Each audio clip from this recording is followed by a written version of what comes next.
Good, happy Wednesday evening. I'm Riley King, and welcome to the Riley King Newscast, right here on the Riley King Network. Let's begin.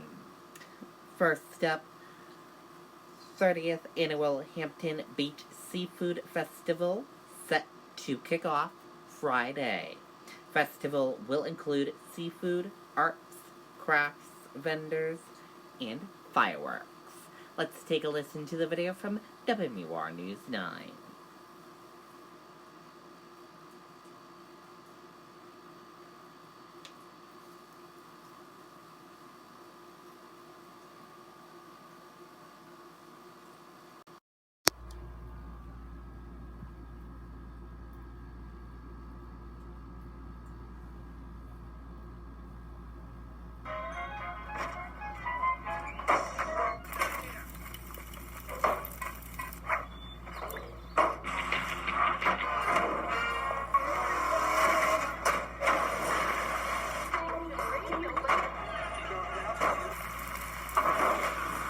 Introducing the all-new Chevy Silverado. With 50 industry firsts, it's the strongest, most advanced Silverado ever.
Okay, and there you go.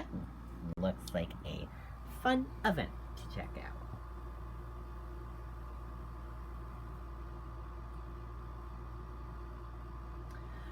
One killed in crash involving two cars, one motorcycle in Belmont. Crash occurred Tuesday evening on Route 106. Let's take a listen to that video from WMUR News 9, Ray Brewer.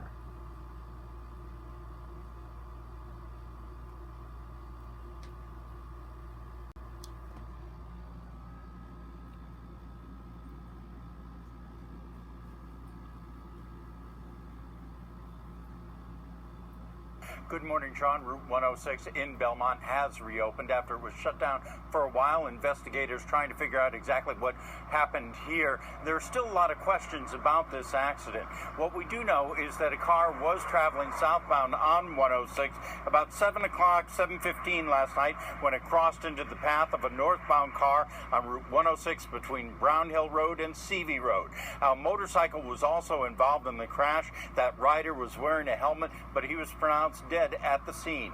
Police say this stretch of road is no stranger to crashes recently, and it's very important to drive carefully.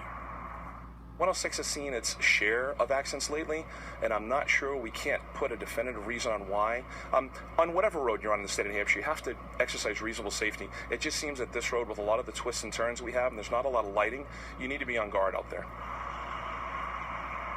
Police still aren't sure exactly where the motorcyclist was when he was hit. If you were in this area last night around the time of the accident, you're asked to please get in touch with Belmont Police. Reporting live, Ray Brewer, WMUR News 9.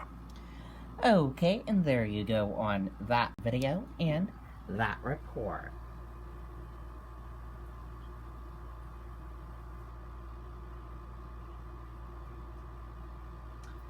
New Hampshire set to receive $23 million in federal funds to fight opioid epidemic.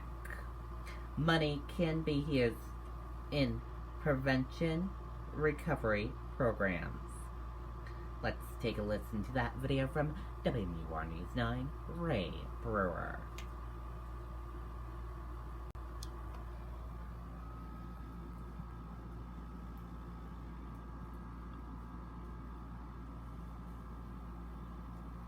Sean, flexibility was the key word used by senior administration officials this morning in announcing the grants.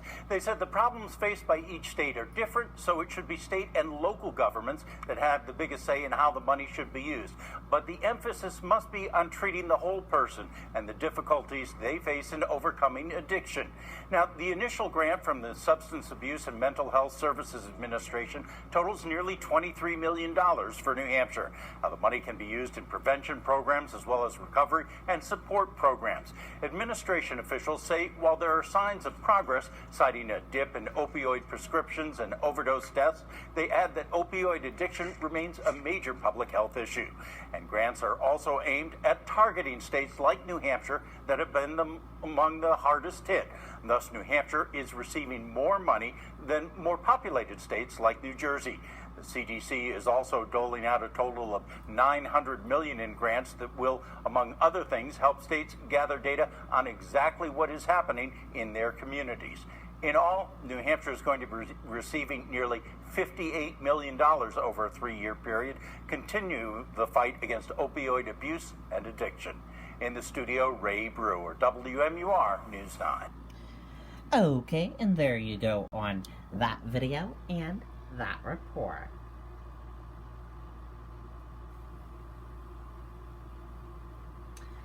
TSA officer find loaded gun in New Hampshire man's carry-on bag, officials say.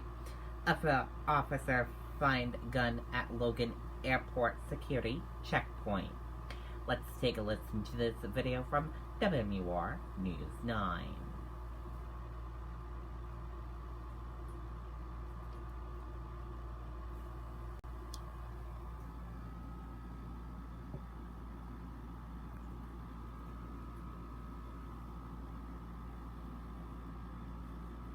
A man from Dublin, New Hampshire could face civil penalties after a TSA officer found a loaded 9mm firearm in his carry-on bag at Logan Airport. TSA officials say a typical first offense fine is $4,000.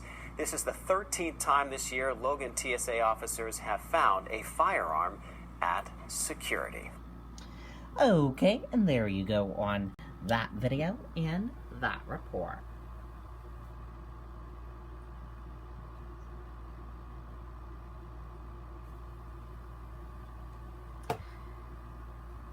Candidates roll out climate plans ahead of Marathon Television Town Hall. Democrats proposing multi-trillion-dollar investment to Dracoboon's U.S. in coming decades.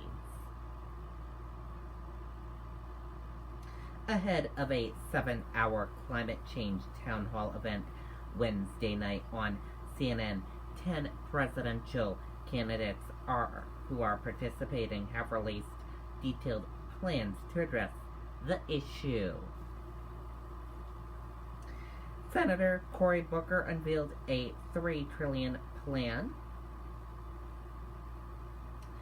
South Bend Mayor Pete Buttigieg's plan calls for an electricity system with zero emissions.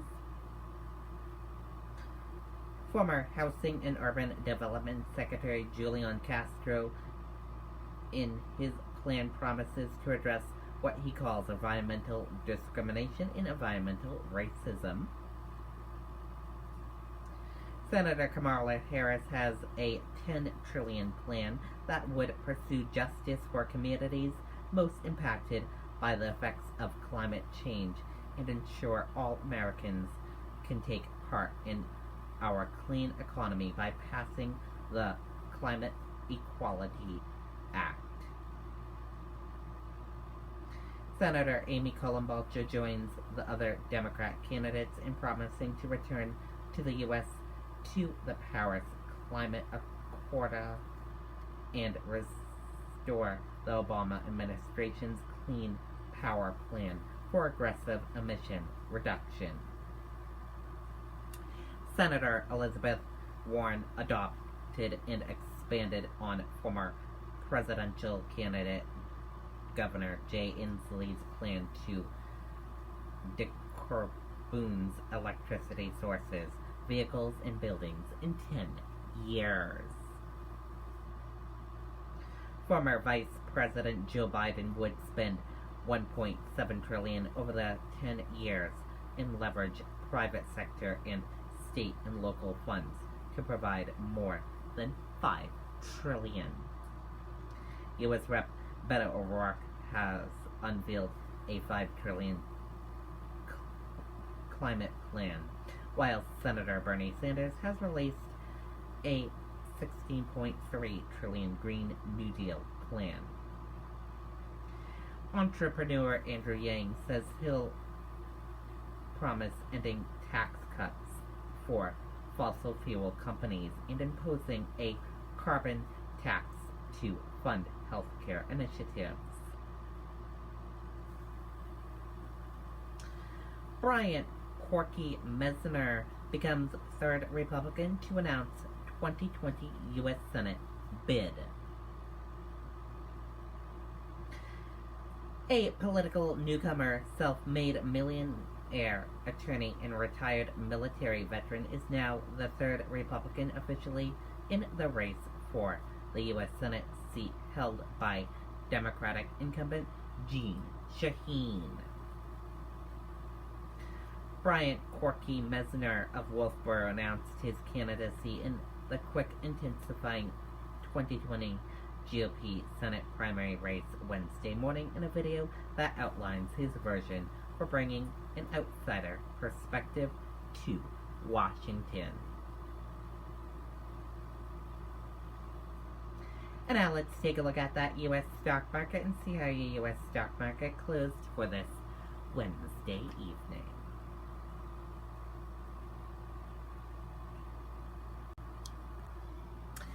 And here's a look at that U.S. stock market for all of you.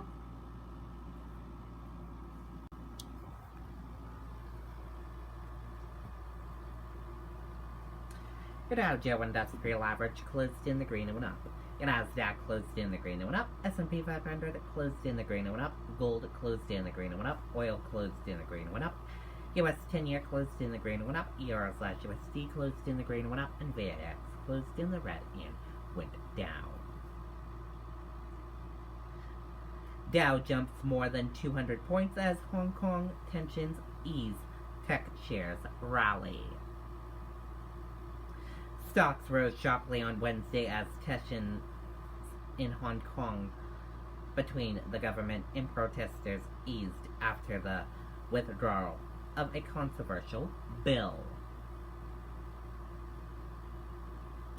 Hurricane Dorian, latest, 7 killed in Bahamas, 1 dead in North Carolina as storm moves north. Hurricane Dorian has killed at least 7 in the Bahamas, as well as an elderly man in North Carolina as the storm looms over the southeast coast. Dorian, a Category 2, might make landfall as inches closer to the Carolinas, and South Carolina's governor is warning that the time to evacuate will soon be over. And that does it for this evening edition of the Riley King Newscast, right here on the Riley King Network. I hope you all have a great rest of your evening, and I'll see you back here tomorrow for another newscast. And I'll have a news report coming up in a little bit. Good night and bye.